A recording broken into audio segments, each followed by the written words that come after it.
ರಾಹುಲ್ ಗಾಂಧಿಯವರಿಗೆ ಮೂರನೇ ಲೈನಲ್ಲಿ ಜಾಗ ಕೊಟ್ಟು ಅವಮಾನ ಮಾಡಿದ್ದಾರೆ ಬಿ ಜೆ ಪಿಯವರು ಅಂತ. ಈ ದೇಶದ ಸಂವಿಧಾನವನ್ನು, ಈ ದೇಶದ ಸಾರ್ವಭೌಮತ್ವವನ್ನು ನೀವು ಹೊರಗಡೆ ದೇಶಗಳಲ್ಲಿ ಹೋಗಿ ಹರಾಜಾಗ್ತಿರಲ್ವ, ಆ ಕಾರಣಕ್ಕೆ ನಿಮಗೆ ಮೂರನೇ ಲೈನಲ್ಲಿ ಕೂರಿಸಿರೋದು. CAI NRC ತರಕ್ಕೆ ಈ ದೇಶದ ಪ್ರಭುತ್ವ ಹೊರಟಾಗ ಇದನ್ನು ವಿರೋಧ ಮಾಡಿದ್ರಲ್ಲ, ಆ ಕಾರಣಕ್ಕೆ ನಿಮಗೆ ಮೂರನೇ ಲೈನ್ನಲ್ಲಿ ಇವತ್ತು ಕುರ್ಚಿ ಕೊಟ್ಟಿರೋದು. ಈ ದೇಶದ ಸಂವಿಧಾನನ ಅಮಾನತಿನಲ್ಲಿಟ್ಟು ಈ ದೇಶಕ್ಕೆ ನೀವು ಎಮರ್ಜೆನ್ಸಿನ ಹಾಕಿದ್ರಲ್ಲ, ಆ ಕಾರಣಕ್ಕೋಸ್ಕರ ನಿಮಗೆ ಇವತ್ತಿನ ಗಣರಾಜ್ಯದ ದಿವಸ ನಿಮಗೆ ಮೂರನೇ ಸ್ಥಾನದಲ್ಲಿ ಜಾಗ ಕೊಟ್ಟಿರೋದು. ಈ ದೇಶದ ಸಂವಿಧಾನದ ಶಿಲ್ಪಿ ಡಾಕ್ಟರ್ ಬಾಬಾ ಸಾಹೇಬ್ ಅಂಬೇಡ್ಕರ್ ಅವರ ಸಮಾಧಿ ಕಟ್ಟೋದಕ್ಕೆ ಒಂದು 10 ಎಕರೆ ಜಾಗ ಕೊಡಲಿಲ್ಲ, ಭಾರತ ರತ್ನ ಕೊಡಲಿಲ್ಲ ನಿಮ್ಮ ಯೋಗ್ಯತೆಗೆ. ನಿಮ್ಮ ಮನೆಯಲ್ಲಿ ಮೂರು ಜನಕ್ಕೆ ನೀವೇ ಭಾರತ ರತ್ನ ಹಂಚ್ಕೊಂಡ್ಬಿಟ್ರಿ. ಮತ್ತು ರಾಹುಲ್ ಗಾಂಧಿ ಅವರೇ ಕಂಡುಕೊಂಡವ್ರಿಗೆಲ್ಲ ಯೋಗ್ಯತೆ ಇಲ್ದಿರೋರ್ನೆಲ್ಲ ಚೇರ್ಗಳ ಕೂರಿಸೋದಕ್ಕೆ ಕಾಂಗ್ರೆಸ್ ಸರ್ಕಾರ ಅಲ್ಲ ಸೆಂಟ್ರಲಲ್ಲಿರೋದು, ಏನೋ ದೇಶಭಕ್ತರು ಆಳ್ತಾ ಇರೋ BJP ಸರ್ಕಾರ ಕೇಂದ್ರದಲ್ಲಿರೋದು. ಆ ಸರ್ಕಾರಕ್ಕೆ ಗೊತ್ತಿದೆ, ಆ ಪ್ರಭುತ್ವಕ್ಕೆ ಗೊತ್ತಿದೆ ಯಾರನ್ನ ಎಲ್ಲಿ ಕೂರಿಸಿದ್ರೆ ಆ ಚೇರಿಗೆ ಮರ್ಯಾದೆ ಇದೆ ಅನ್ನೋದು, ಆ ಚೇರಿಗೆ ಒಂದು ಗೌರವ ಅನ್ನೋದು ವ್ಯಕ್ತಿಗಲ್ಲ, ಆ ಚೇರಿಗೆ ಗೌರವ ಅನ್ನೋದು ಇವತ್ತಿನ ಸರ್ಕಾರಕ್ಕೆ ಗೊತ್ತಿದೆ. ನಿಮ್ಮ ಬಾಲಂಗೋಸಿಗಳು ಏನು ಭಯಪಡ್ಕೊತಾ ಇರೋದು, ರಾಹುಲ್ ಗಾಂಧಿಗೆ ಅವಮಾನ ಆಗೋಯ್ತು, ಮರ್ಯಾದೆ ತೆಗೆದುಬಿಟ್ರು, ನಮ್ಮನ್ನು ಮೂರನೇ ಜಾಗದಲ್ಲಿ ಕೂರಿಸ್ಬಿಟ್ಟಿದ್ದಾರೆ ಅಂತ. ನಾನು ಕೊನೆ ಸಾಲಲ್ಲಿ ಕೂರಿಸಿ ಅಂತ ಹೇಳ್ತೀನಿ. ಹೌದು, ರಾಹುಲ್ ಗಾಂಧಿಯವರು ನಿಜವಾಗ್ಲೂ ಕೊನೆ ಸಾಲಿನ ಸ್ಟೂಡೆಂಟು, ಆದರೆ ಅವ್ರಿಗೆ ಮೂರನೇ ಸಾಲಲ್ಲಿ ಕೂರೋದಕ್ಕೆ ಅವಕಾಶ ಕೊಟ್ಟಿದೆ ರಾಷ್ಟ್ರಪತಿ ಭವನ ಅಂದರೆ ನಿಜವಾಗ್ಲೂ ಕೂಡ ಕಾಂಗ್ರೆಸ್ನವ್ರು ಖುಷಿ ಪಡಬೇಕು. TV ವಿಕ್ರಮದ ಪ್ರೀತಿಯ ನೋಡುಗರಿಗೆ ಟ್ಯಾಕ್ಸಿವಾಲಾ ಕಾರ್ಯಕ್ರಮಕ್ಕೆ ಸ್ವಾಗತ. ನಾನು ನಿಮ್ಮ ನರಸಿಂಹಮೂರ್ತಿ.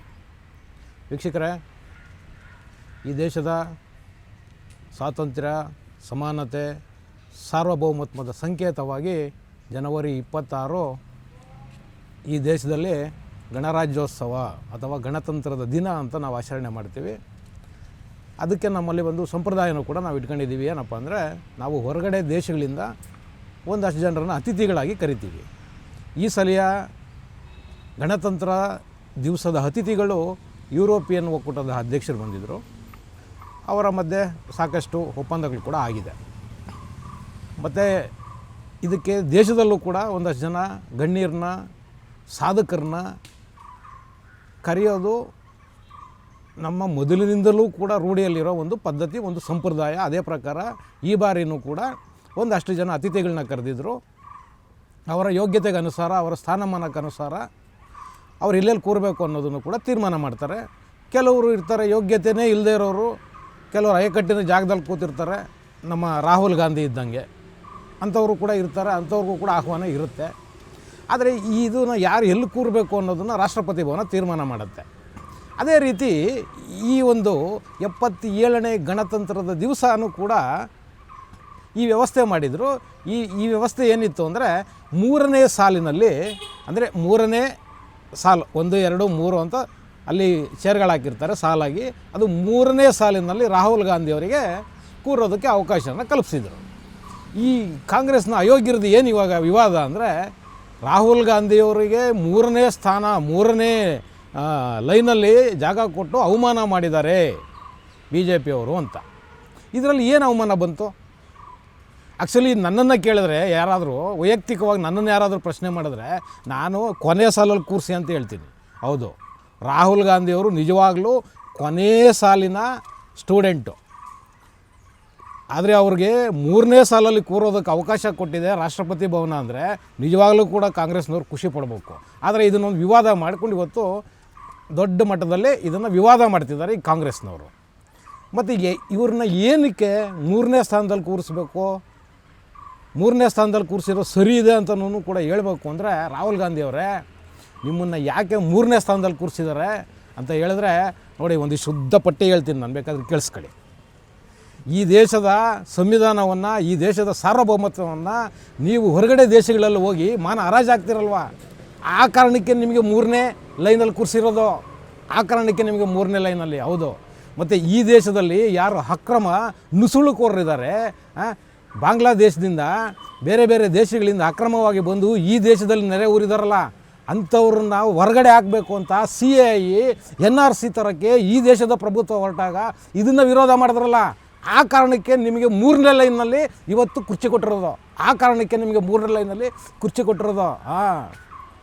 26/11 ಮುಂಬೈ ಮೇಲೆ ಪಾಕಿಸ್ತಾನದ ಪಾಪಿಗಳು ದಾಳಿ ಮಾಡಿದಾಗ ಆ ದಾಳಿಯನ್ನು ಒಂದು ದೊಡ್ಡ ಮಟ್ಟದಲ್ಲಿ ಖಂಡನೆ ಮಾಡೋದಕ್ಕೂ ಕೂಡ ನಿಮಗೆ ನಾಲ್ಗೆಗಳು ಬಿದ್ದೋಗಿತ್ತಲ್ಲ.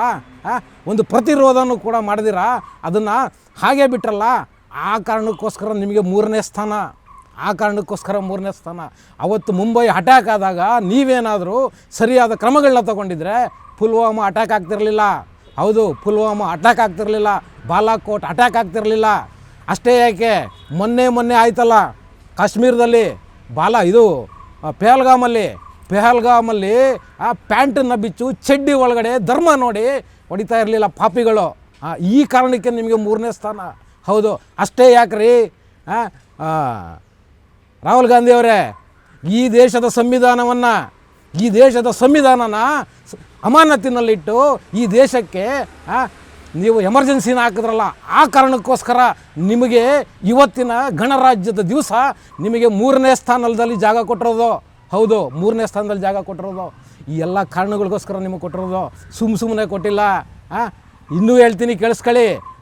ಈ ದೇಶದ ಸಂವಿಧಾನದ ಶಿಲ್ಪಿ ಡಾಕ್ಟರ್ ಬಾಬಾ ಸಾಹೇಬ್ ಅಂಬೇಡ್ಕರ್ ಅವರ ಸಮಾಧಿ ಕಟ್ಟೋದಕ್ಕೆ ಒಂದು 10 ಎಕರೆ ಜಾಗ ಕೊಡಲಿಲ್ಲ ನಿಮ್ಮ ಪೂರ್ವಿಕರು. ಆ ಕಾರಣಕ್ಕೋಸ್ಕರ ನಿಮಗೆ 3ನೇ ಜಾಗ.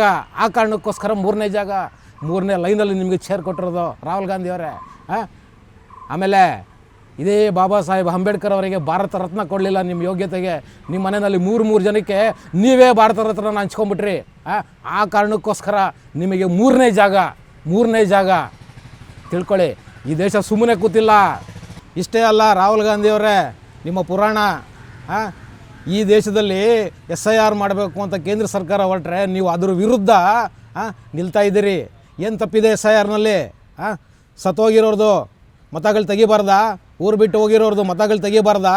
ಅಕ್ರಮವಾಗಿ ವಲಸೆ ಬಂದಿದ್ದಾರಲ್ವ ಯಾವ್ಯಾವುದೋ ದೇಶಗಳಿಂದ ಕದ್ದು ಅವ್ರಿಗೆಲ್ಲ ನೀವು ಆಧಾರ್ ಕಾರ್ಡು ರೇಷನ್ ಕಾರ್ಡುಗಳು ಮಾಡಿ ವೋಟರ್ ID ಗಳು ಮಾಡಿಕೊಟ್ಟಿರ್ತೀರಲ್ವ, ಅವ್ರದ್ದೆಲ್ಲ ತೆಗಿಬಾರ್ದಾ? ಇದರ ವಿರುದ್ಧ ನೀವು ಇವತ್ತು ಹೋರಾಟ ಮಾಡ್ತೀರಿ, ಇವ್ರಿಗೆ ರಕ್ಷಣೆ ಕೊಡ್ತೀರಿ. ಆ ಕಾರಣಕ್ಕೋಸ್ಕರ ನಿಮಗೆ 3ನೇ ಜಾಗ ರಾಹುಲ್ ಗಾಂಧಿಯವರೇ. ಆ ಕಾರಣಕ್ಕೋಸ್ಕರ 3ನೇ ಜಾಗ. ಮತ್ತು ಏನು ಕಾಂಗ್ರೆಸ್ ಹೇಳ್ತಿರೋದು ಇವತ್ತು? ನಿಮ್ಮ ಬಾಲಂಗೋಸಿಗಳು ಏನು ಭಯಪಡ್ಕೊತಾ ಇರೋದು? ರಾಹುಲ್ ಗಾಂಧಿಗೆ ಅವಮಾನ ಆಗೋಯ್ತು, ಮರ್ಯಾದೆ ತೆಗೆದುಬಿಟ್ರು, ನಮ್ಮನ್ನು 3ನೇ ಜಾಗದಲ್ಲಿ ಕೂರಿಸ್ಬಿಟ್ಟಿದ್ದಾರೆ ಅಂತ. ರಾಹುಲ್ ಗಾಂಧಿಯವರೇ, ಮೊದಲು ಮತ್ತು 2ನೇ ಸ್ಥಾನದಲ್ಲಿ ಕೂತಿದ್ದಾರಲ್ವ, ಆ ಜನ ಎಲ್ಲ ಸಾಮಾನ್ಯರಲ್ಲ. ಅವರು ಯಾರ್ದು ನೀವು ಬಂದಿದ್ದೀರಲ್ಲ ಈಗ, ನಾಮಧಾರಿಗಳು ನೀವು. ನಿಮ್ಮ ಕುಟುಂಬದ ಹೆಸರು ಹೇಳ್ಕೊಂಡು ತಾತ ಅಜ್ಜಿ ನಿಮ್ಮ ಅಪ್ಪ ನಿಮ್ಮಮ್ಮ ಇವ್ರುಗಳ ಹೆಸರು ಹೇಳ್ಕೊಂಡು ಬಂದಿದ್ದು ರಾಜಕಾರಣದಲ್ಲಿ ಕೂತಿದ್ದೀರಲ್ಲ, ಯಾವ ಅರ್ಹತೆಯೂ ಇಲ್ಲದೆ ಇವತ್ತು ವಿರೋಧ ಪಕ್ಷದ ಲೀಡರ್ ಆಗಿದ್ದೀರಲ್ಲ, ಹಂಗೆ ಬಂದಿರೋರಲ್ಲ ಅವರು. ತಮ್ಮ ಸ್ವಂತ ಬಲದಿಂದ, ಸ್ವಂತ ಪ್ರಯತ್ನದಿಂದ, ಸ್ವಂತ ಪರಿಶ್ರಮದಿಂದ ಸಾಧನೆಗಳನ್ನು ಮಾಡಿ ಆ 1 ಮತ್ತು 2ನೇ ಸ್ಥಾನದಲ್ಲಿ ಕೂತಿರೋದು. ಈ ಪ್ರಭುತ್ವಕ್ಕೆ ಅದರ ಅರಿವಿದೆ. ಆ ಕಾರಣಕ್ಕೋಸ್ಕರ ರಾಷ್ಟ್ರಪತಿ ಭವನ ಇವತ್ತು ಆ ಜನರನ್ನು ನಿಮ್ಮನ್ನು ಅಲ್ಲಿ ಕೂರಿಸಿರೋದು. ನಾನು ಆಗಲೇ ಹೇಳ್ದಂಗೆ, ನೀವು ನನ್ನನ್ನು ವೈಯಕ್ತಿಕವಾಗಿ ಕೇಳಿದ್ರೆ ನಿಮ್ಮನ್ನು ಅಲ್ಲೂ ಕೂಡ ಕೂರಿಸೋದಕ್ಕೆ ರೆಡಿ ಇಲ್ಲ. ನಿಮ್ಮ ಜಾಗ ಕೊನೆಯಲ್ಲಿದೆ, ನೀವು ಆ್ಯಕ್ಚುಲಿ ಅಲ್ಲಿ ಕೂರಬೇಕು. ನಿಮ್ಮನ್ನು 3ನೇ ಜಾಗದಲ್ಲಿ ಕೂರಿಸಿದ್ದಾರೆ ಅಂದರೆ ಖುಷಿಪಡಿ. ಮತ್ತು ರಾಹುಲ್ ಗಾಂಧಿಯವರೇ, ಕಂಡುಕೊಂಡವ್ರನ್ನೆಲ್ಲ ಯೋಗ್ಯತೆ ಇಲ್ಲದವ್ರನ್ನೆಲ್ಲ ಚೇರ್ಗಳಾಗಿ ಕೂರಿಸೋದಕ್ಕೆ ಕಾಂಗ್ರೆಸ್ ಸರ್ಕಾರ ಅಲ್ಲ ಸೆಂಟ್ರಲಲ್ಲಿರೋದು. ದೇಶಭಕ್ತರು ಆಳ್ತಾ ಇರೋ BJP ಸರ್ಕಾರ ಕೇಂದ್ರದಲ್ಲಿರೋದು. ಆ ಸರ್ಕಾರಕ್ಕೆ ಗೊತ್ತಿದೆ, ಆ ಪ್ರಭುತ್ವಕ್ಕೆ ಗೊತ್ತಿದೆ ಯಾರನ್ನ ಎಲ್ಲಿ ಕೂರಿಸಿದ್ರೆ ಆ ಚೇರಿಗೆ ಮರ್ಯಾದೆ ಇದೆ ಅನ್ನೋದು, ಆ ಚೇರಿಗೆ ಒಂದು ಗೌರವ ಅನ್ನೋದು ವ್ಯಕ್ತಿಗಲ್ಲ, ಆ ಚೇರಿಗೆ ಗೌರವ ಅನ್ನೋದು ಇವತ್ತಿನ ಸರ್ಕಾರಕ್ಕೆ ಗೊತ್ತಿದೆ. ಆ ಕಾರಣಕ್ಕೋಸ್ಕರ ಯಾರನ್ನು ಎಲ್ಲಿ ಕೂರಿಸ್ಬೇಕು ಎಲ್ಲಿ ಕೂರಿಸಬಾರ್ದು ಅನ್ನೋದು ಇವತ್ತಿನ ಸರ್ಕಾರಕ್ಕೆ, ಇವತ್ತಿನ ಪ್ರಭುತ್ವಕ್ಕೆ ಗೊತ್ತಿದೆ.